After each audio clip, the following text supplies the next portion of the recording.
Chapter 5 The Secret of Health, Success, and Power.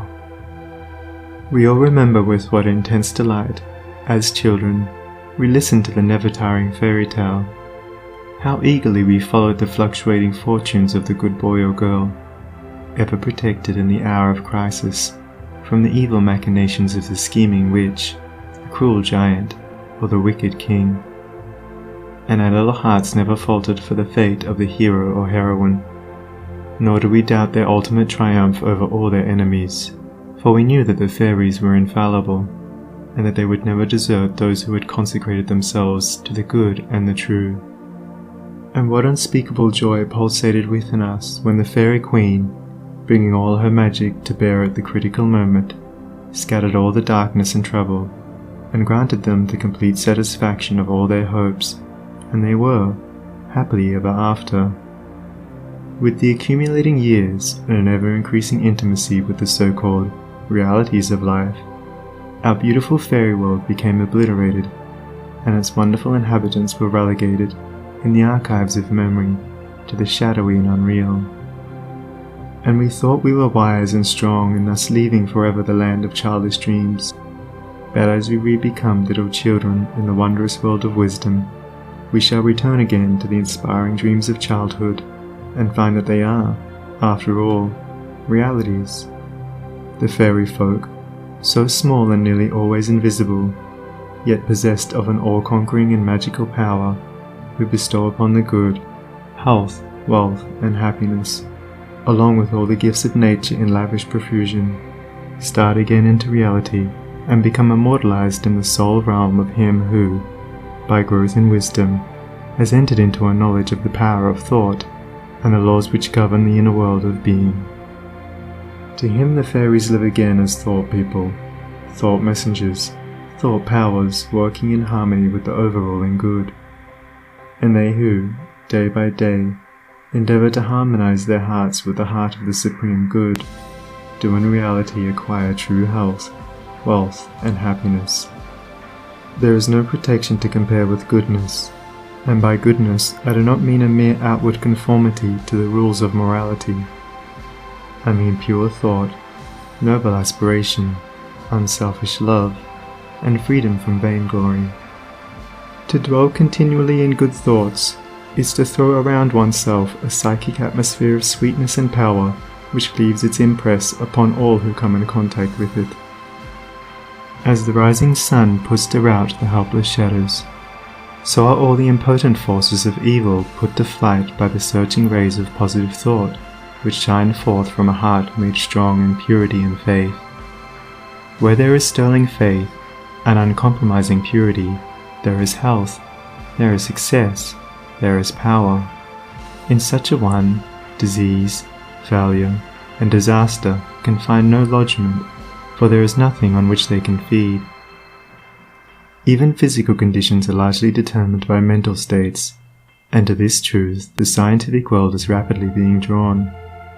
The old, materialistic belief that a man is what his body makes him is rapidly passing away, and is being replaced by the inspiring belief that a man is superior to his body, and that his body is what he makes it by the power of thought. Men everywhere are ceasing to believe that a man is despairing because he is dyspeptic, and are coming to understand that he is dyspeptic because he is despairing. And in the near future, the fact that all disease has its origin in the mind will become common knowledge.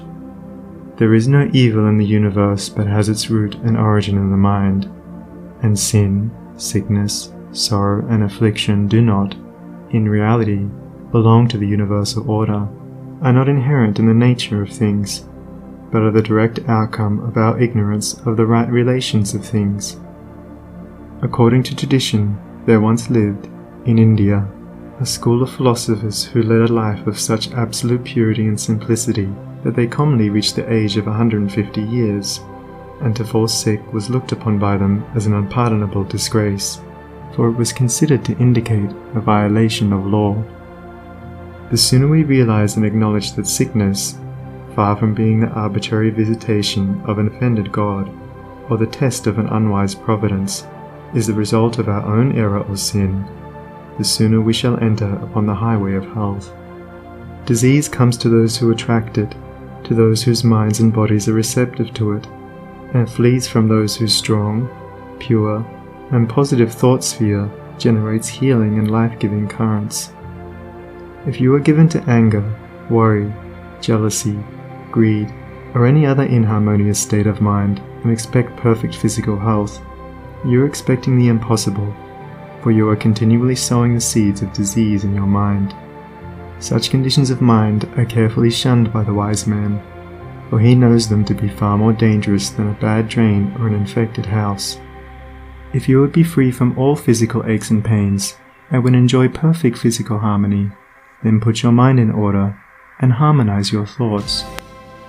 Think joyful thoughts, think loving thoughts. Let the elixir of goodwill course through your veins, and you'll need no other medicine. Put away your jealousies, your suspicions, your worries, your hatreds, your selfish indulgences, and you'll put away your dyspepsia, your biliousness, your nervousness and aching joints.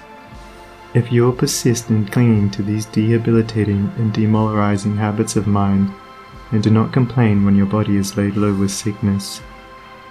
The following story illustrates the close relation that exists between habits of mind and bodily conditions. A certain man was afflicted with a painful disease, and he tried one physician after another, but all to no purpose. He then visited towns which were famous for their curative waters, and after having bathed in them all, his disease was more painful than ever. One night he dreamed that a presence came to him and said, "Brother, hast thou tried all means of cure?" And he replied, "I have tried all." "Nay," said the presence, "come with me, and I will show thee a healing bath which has escaped thy notice." The afflicted man followed, and the presence led him to a clear pool of water, and said, "Plunge thyself in this water, and thou shalt surely recover," and thereupon vanished. The man plunged into the water, and on coming out, lo! His disease had left him, and at the same moment he saw written above the pool the word, "Renounce." Upon waking, the full meaning of his dream flashed across his mind, and looking within he discovered that he had, all along, been a victim to a sinful indulgence, and he vowed that he would renounce it forever. He carried out his vow, and from that day his affliction began to leave him, and in a short time he was completely restored to health. Many people complain that they have broken down through overwork. In the majority of such cases, the breakdown is more frequently the result of foolishly wasted energy. If you would secure health, you must learn to work without friction. To become anxious or excited, or to worry over needless details, is to invite a breakdown. Work, whether of brain or body, is beneficial and health-giving, and the man who can work with a steady and calm persistency, freed from all anxiety and worry, and with his mind utterly oblivious to all but the work he has in hand, will not only accomplish far more than the man who is always hurried and anxious, but he will retain his health, a boon which the other quickly forfeits. True health and true success go together, for they are inseparably intertwined in the thought realm.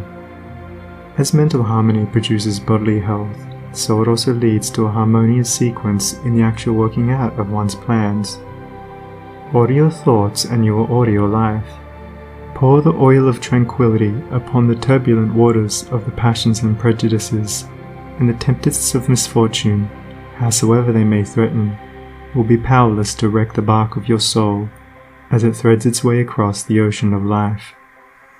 And if that bark be piloted by a cheerful and never-failing faith, its course will be doubly sure, and many perils will pass it by which would otherwise attack it.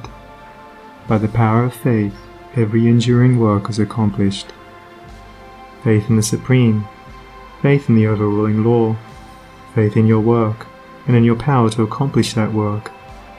Here is the rock upon which you must build if you would achieve, if you would stand and not fall. To follow, under all circumstances, the highest promptings within you, to be always true to the divine self, to rely upon the inward light, the inward voice, and to pursue your purpose with a fearless and restful heart, believing that the future will yield unto you the meed of every thought and effort, knowing that the laws of the universe can never fail, and that your own will come back to you with mathematical exactitude. This is faith, and the living of faith. By the power of such a faith, the dark waters of uncertainty are divided, every mountain of difficulty crumbles away, and the believing soul passes on unharmed. Strive, O reader, to acquire, above everything, the priceless possession of this dauntless faith, for it is the talisman of happiness, of success, of peace, of power, of all that makes life great and superior to suffering. Build upon such a faith, and you build upon the rock of the eternal, and with the materials of the eternal, and the structure that you erect will never be dissolved, for it will transcend all the accumulations of material luxuries and riches, the end of which is dust. Whether you are hurled into the depths of sorrow, or lifted upon the heights of joy, ever retain your hold upon this faith, ever return to it as your rock of refuge, and keep your feet firmly planted upon its immortal and immovable base. Centered in such a faith, you will become possessed of such a spiritual strength as will shatter, like so many toys of glass, all the forces of evil that are hurled against you, and you will achieve a success such as the mere striver after worldly gain can never know or even dream of. If ye have faith, and doubt not, ye shall not only do this, but if ye shall say unto this mountain, Be thou removed, and be thou cast into the sea, it shall be done. There are those today, men and women tabernacled in flesh and blood, who have realized this faith, who live in it and by it day by day, and who, having put it to the utmost test, have entered into the possession of its glory and peace. Such have sent out the word of command, and the mountains of sorrow and disappointment, of mental weariness and physical pain have passed from them, and have been cast into the sea of oblivion. If you will become possessed of this faith, you will not need to trouble about your success or failure, and success will come. You will not need to become anxious about results, but will work joyfully and peacefully, knowing that right thoughts and right efforts will inevitably bring about right results. I know a lady who has entered into many blissful satisfaction. It beamed in her eye, it shone through her countenance, it vibrated in her voice, and all who came into her presence felt its captivating spell. And as with her, so with you. Your success, your failure, your influence, your whole life you carry about you, for your dominant trends of thought are the determining factors in your destiny. Send forth loving, stainless, and happy thoughts, and blessings will fall into your hands, and your table will be spread with the cloth of peace. Send forth hateful, impure, and unhappy thoughts, and curses will rain down upon you, and fear and unrest will wait upon your pillow. You are the unconditional maker of your fate, be that fate what it may. Every moment you are sending forth from you the influences which make or mar your life. Let your heart grow large and loving and unselfish, and great and lasting will be your influence and success, even though you make little money. Confine it within the narrow limits of self-interest, and even though you become a millionaire, your influence and success at the final reckoning will be found to be utterly insignificant. Cultivate, then, this pure and unselfish spirit, and combine with purity and faith, singleness of purpose, and you are evolving from within the elements, not only of abounding health and enduring success, but of greatness and power. If your present position is distasteful to you, and your heart is not in your work, nevertheless perform your duties with scrupulous diligence, and whilst resting your mind in the idea that the better position and greater opportunities are waiting for you, ever keep an active mental outlook for budding possibilities, so that when the critical moment arrives, and the new channel presents itself, you will step into it with your mind fully prepared for the undertaking, and with that intelligence and foresight which is born of mental discipline. Whatever your task may be, concentrate your whole mind upon it. Throw into it all the energy of which you are capable. The faultless completion of small tasks leads inevitably to larger tasks. See to it that you rise by steadily climbing, and you will never fall. And herein lies the secret of true power. Learn, by constant practice, how to husband your resources, and to concentrate them, at any moment, upon a given point. The foolish waste all their mental and spiritual energy in frivolity, foolish chatter, or selfish argument, not to mention wasteful physical excesses. If you would acquire overcoming power, you must cultivate poise and passivity. You must be able to stand alone. All power is associated with immovability.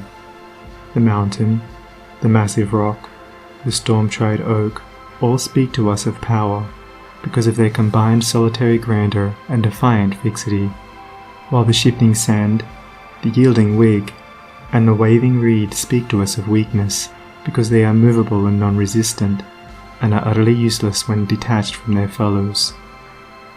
He is the man of power who, when all of his fellows are swayed by some emotion or passion, remains calm and unmoved.